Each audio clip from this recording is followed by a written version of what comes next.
Magandang hapon! Kumusta po? Narito po dito ang update natin para sa lagay ng ating panahon.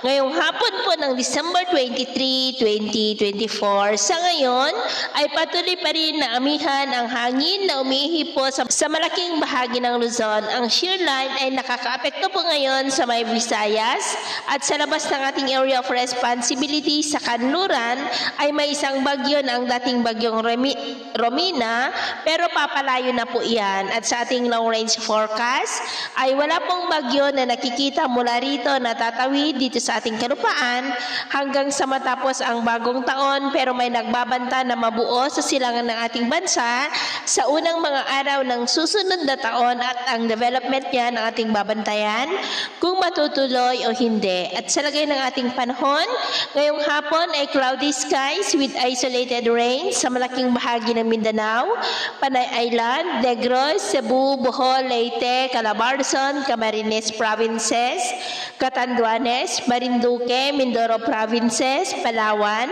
at silangan po ng Cagayan Valley. At mamayang gabi ay posible pa rin ang cloudy skies with isolated rains sa ilang bahagi ng Caraga, Davao Region, Northern Mindanao, ilang bahagi ng Sorsogon, Antique, Iloilo, Negros, Cebu, Bohol, ilang bahagi ng Leyte, Palawan, Oriental Mindoro at ilang bahagi ng Calabarzon, silangan ng Cagayan Valley at Camarines Provinces.